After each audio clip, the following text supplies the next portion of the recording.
You ever look around and feel like everybody got the instruction manual for life except you? Seriously, one person is buying a house, another person is getting promoted, someone else is posting pictures from a vacation that somehow looks expensive and relaxing at the same time, and then there's you, standing in your kitchen at 11:43 p.m., eating cereal straight from the box, wondering if you're secretly 3 years behind schedule. If you've ever felt that way, today's conversation might hit a little differently, because according to the ideas of Carl Jung, some people are not designed to peak early. Some people are not built for fast success. They're built for deep success. And those are two completely different things.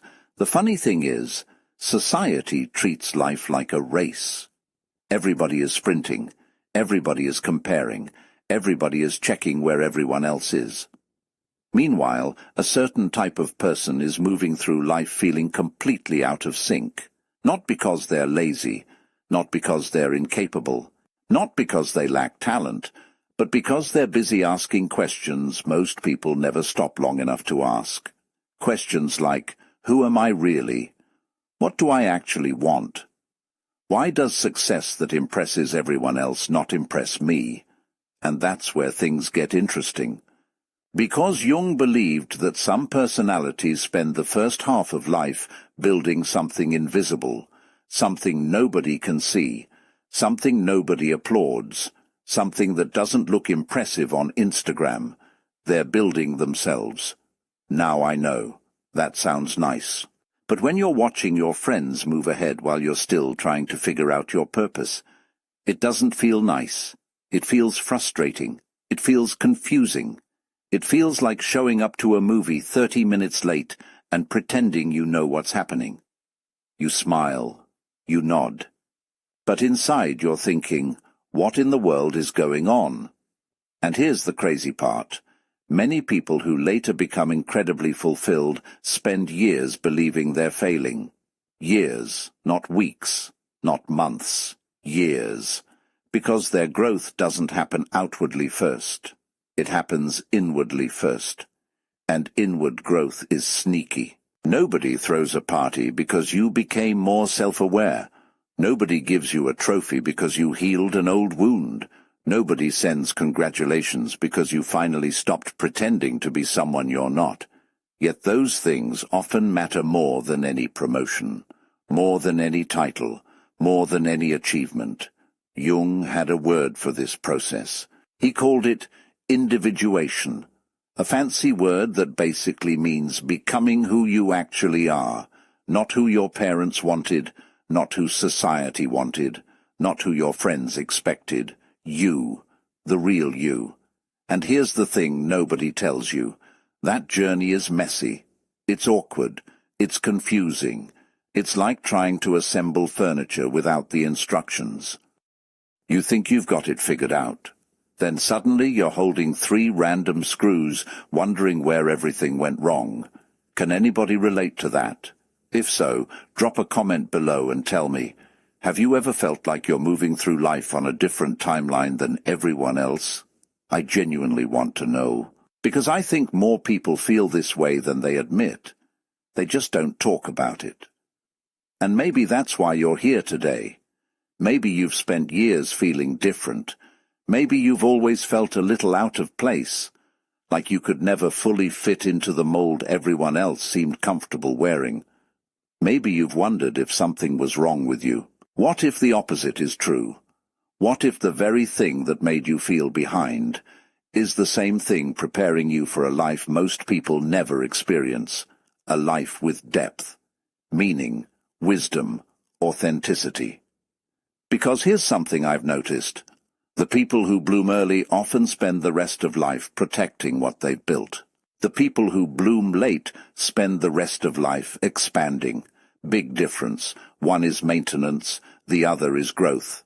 And Jung believed that growth never really ends, not for the people willing to keep discovering who they are. So today we're going to talk about why the rarest personality types often succeed later in life, why they struggle when they're young, why they feel misunderstood, why they seem lost, and why those very struggles become their greatest advantage later on. Some of these signs might describe someone you know. Some might describe your friend, your partner, your sibling. But I have a feeling more than a few are going to describe you. And if that's true, you may stop seeing your life as delayed and start seeing it as developing. There's a huge difference, and trust me, once you understand that difference, you never look at your journey the same way again. Sign 1. They spend more time questioning than following or right. Let's start with the first reason these rare personality types often succeed later in life. And honestly, this one causes more stress than almost anything else. They question everything. Everything. Not in an annoying way. Well, sometimes in an annoying way. You know that kid who kept asking why. Why is the sky blue? Why do adults drink coffee if it tastes like burnt sadness? Why do we have to do things this way? Why? Why? Why? Most people eventually stop asking. These personalities don't. They just get older. That's the difference. They become adults who still look at life and ask, why are we all doing this? Why is success defined this way? Why am I chasing goals I don't even care about? And that's where the trouble begins, because society loves followers. Followers are predictable. Followers fit neatly into systems. Followers make everybody comfortable. Questioners? Not so much. Questioners make people nervous. You tell them, this is the right path. And they say, according to who? Now suddenly the conversation gets awkward. You can almost hear the record scratch, because most people aren't looking for truth. They're looking for certainty. Big difference. And Jung understood this. He noticed that certain individuals couldn't simply accept the ready-made answers handed to them. They needed to discover their own. The problem is, that process takes time. A lot of time. While everyone else is running down a straight road, the questioner keeps stopping, looking around, checking side paths, examining signs, getting distracted by ideas, sometimes getting completely lost. And trust me, when you're young, that can feel like failure. Your friends seem sure, you're unsure, your friends seem confident, you're questioning everything. Your friends have 5-year plans, you have 17 tabs open in your brain and none of them are loading properly.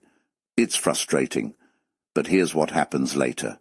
The people who spent years questioning eventually develop something powerful, independent thinking.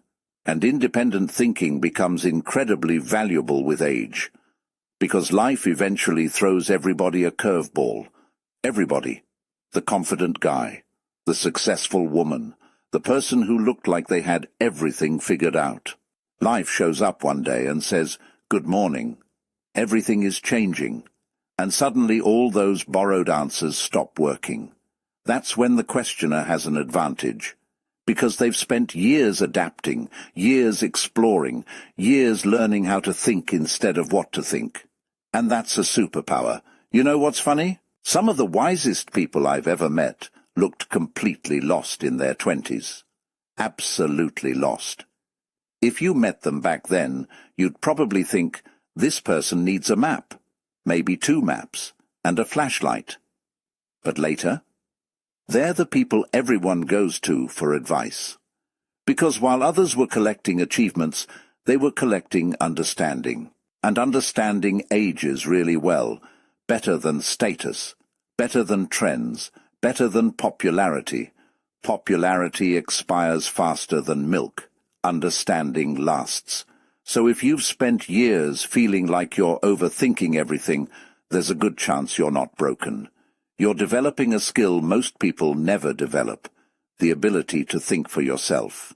And yes, it slows you down, at first. But sometimes slow growth creates deep roots, and deep roots survive storms. Now tell me something.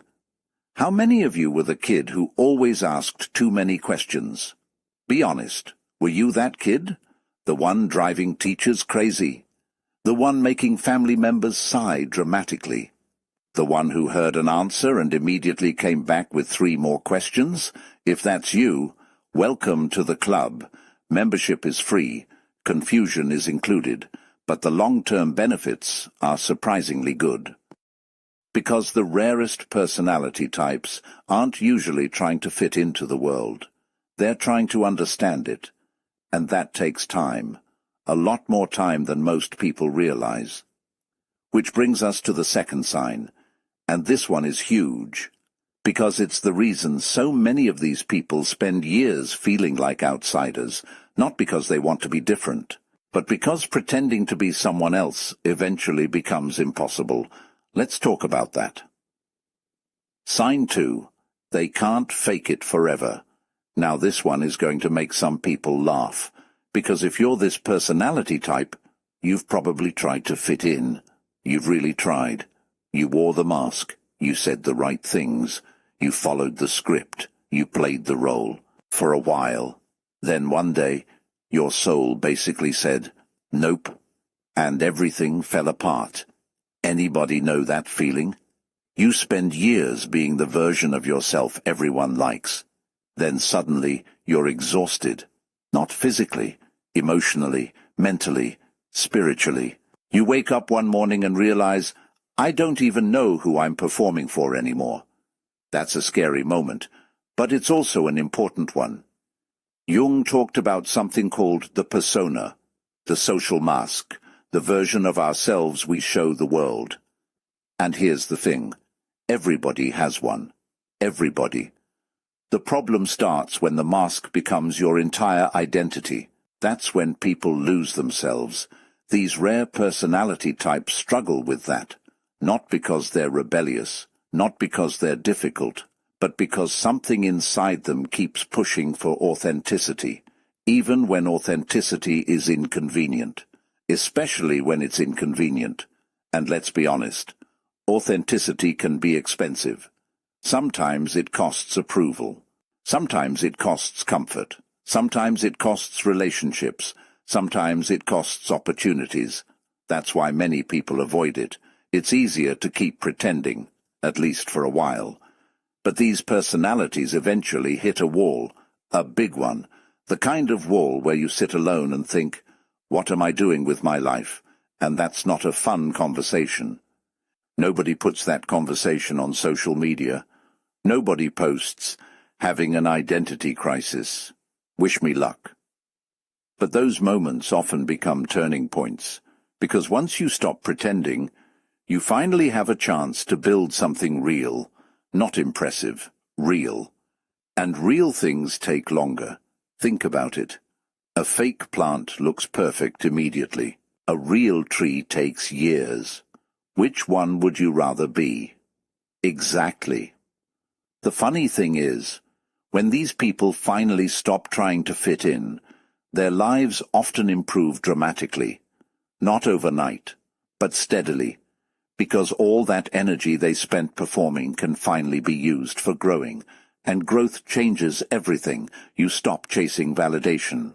You start chasing meaning. You stop asking, how do I impress people? And start asking, how do I become myself?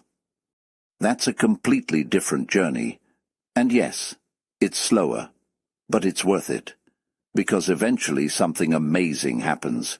You stop needing everyone's approval, and when that happens, you become dangerous. Not dangerous in a bad way, dangerous in a powerful way. Because people who don't need constant approval become incredibly free. They take risks. They speak honestly. They create boldly. They live authentically. And that's often when success finally begins showing up. Not because they chased it harder, but because they stopped chasing everyone else's definition of it. And honestly, that's one of the most freeing moments a human being can experience. The moment you realize, I don't have to be who everyone expected. Now, in the next part, we're going to talk about something that almost every late bloomer experiences, and if you've ever felt lonely, misunderstood, or like nobody really gets you, this next sign might hit harder than any of the others. Sign 3. They feel misunderstood for years, all right. Let's talk about something that almost nobody enjoys. Feeling misunderstood. Not the cute kind. Not the, haha, nobody understands my obsession with collecting coffee mugs kind.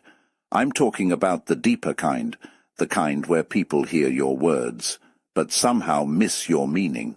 The kind where you leave conversations thinking, that's not what I meant at all. The kind where you've explained yourself so many times that you're starting to wonder if you speak a different language. These rare personality types deal with that a lot, and when they're younger, it can be painful, because everybody wants connection. Everybody wants to feel seen. Everybody wants that moment where someone says, I get you, and means it. But for some people, those moments don't happen very often, not because they're unlikable, not because they're strange, not because they're doing anything wrong. Sometimes it's because they're operating from a different depth than the people around them. Now, before anybody gets offended, this isn't about being better than anyone else. Depth isn't superiority, it's just difference. Some people love talking about what's happening. Others love talking about why it's happening. Some people discuss events. Others discuss meaning. Some people talk about what people did. Others talk about what it reveals about human nature. And guess which group usually gets weird looks at parties? Exactly. You know the moment. Someone says, nice weather today. And somehow your brain immediately jumps to, isn't it fascinating how humans feel emotionally affected by sunlight? Now everybody's looking at you, and you're wondering what happened. You just took the scenic route in the conversation. That's all.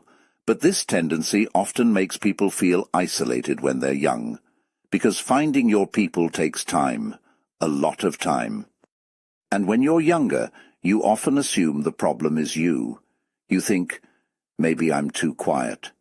Maybe I'm too serious. Maybe I'm too different.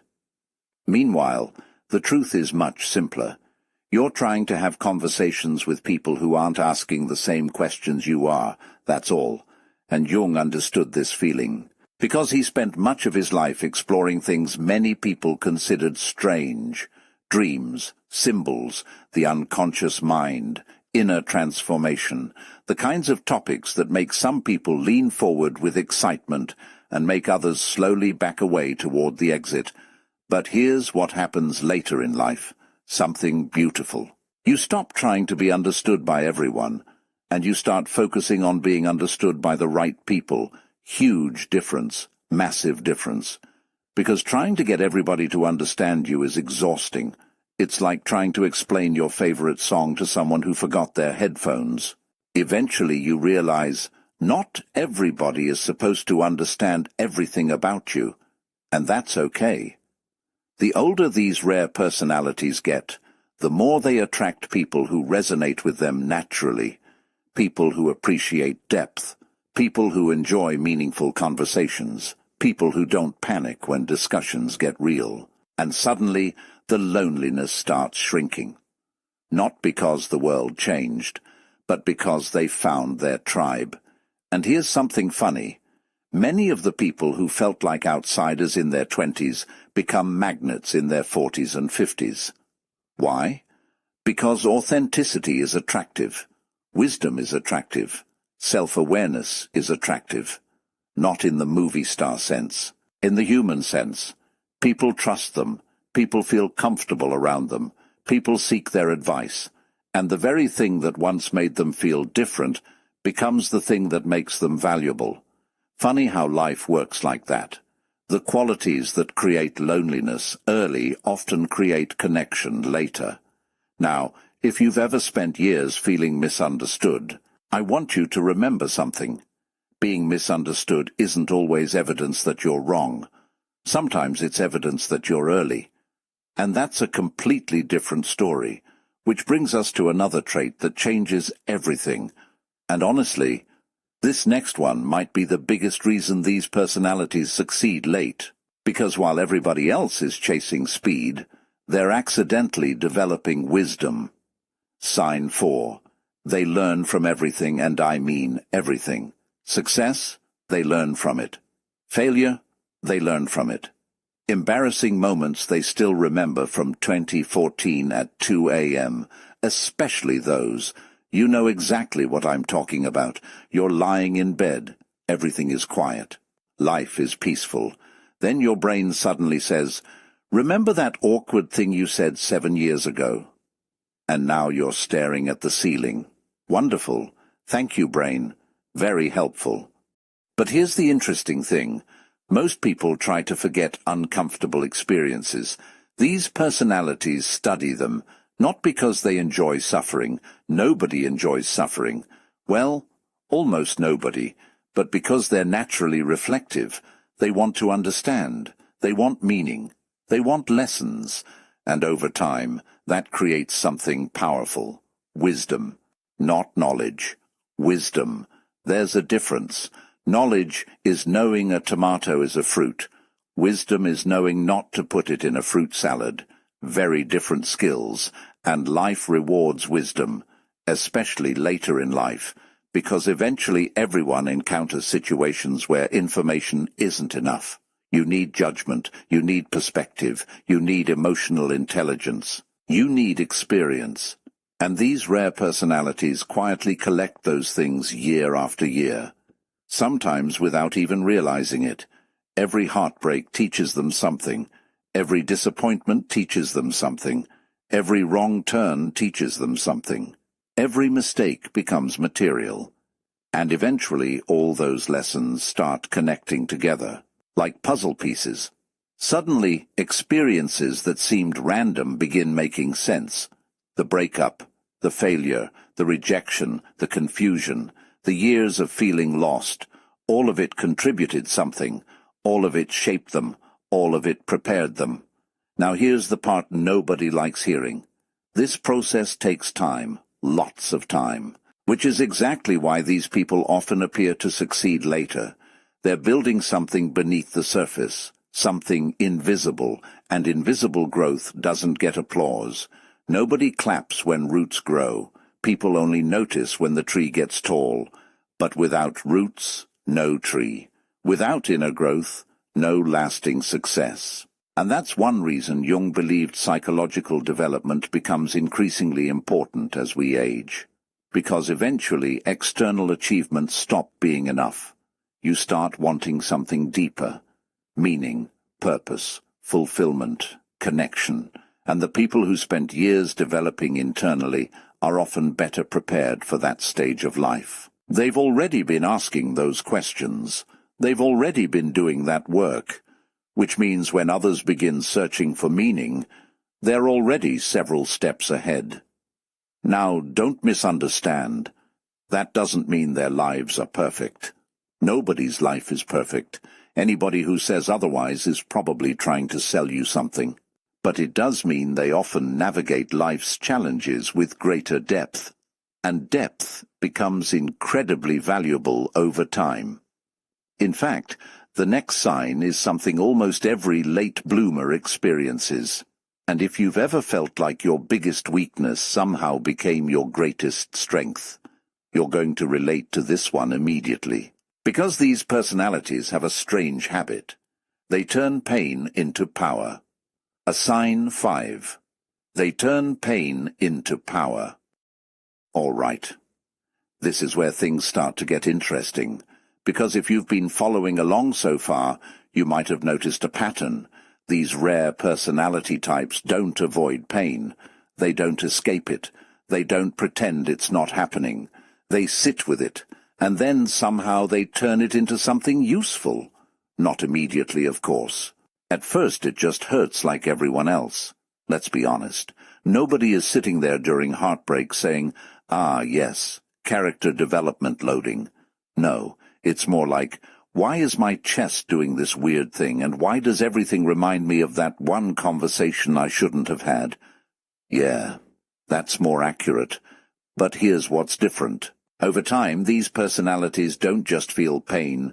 They start analyzing it. Not in a cold way, in a reflective way. They start asking, what did this teach me?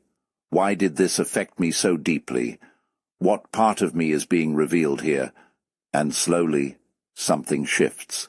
Pain stops being just pain. It becomes information. Now, Jung would probably call this integration. But let's keep it simple. It means nothing gets wasted. Nothing. Not the breakup. Not the rejection. Not the humiliation you still randomly remember while brushing your teeth. All of it becomes material for growth. And this is where late success starts to make sense. Because people who turn pain into understanding eventually develop something rare, emotional strength. Not the fake kind where you say, "I'm fine," while your life is clearly on fire. No, the real kind. The kind where you can feel deeply and still stand steady. You don't become numb, you become aware. And awareness changes everything. Because while other people are running from discomfort, you start learning from it. And over time, that becomes a superpower. Let me put it simply. Most people avoid pain. These personalities extract value from it. That's a massive difference. One runs away from the teacher, the other sits in class even when it's uncomfortable. And guess who learns more? Exactly. Now let's be real for a second. This doesn't feel good while it's happening. Nobody enjoys it. It can feel isolating, heavy, sometimes even a little unfair, like life is giving everyone else easier assignments. But here's the twist. Those easier assignments often don't build depth. They build speed, and speed fades. Depth stays. Which is why later in life, people who have developed emotional resilience tend to stand out. They don't collapse easily. They don't get shaken by every small storm. They've already survived internal storms most people never talk about. So when external storms come, they're not new, they're familiar. Now let's move to something even more important, because this next sign is where everything starts aligning.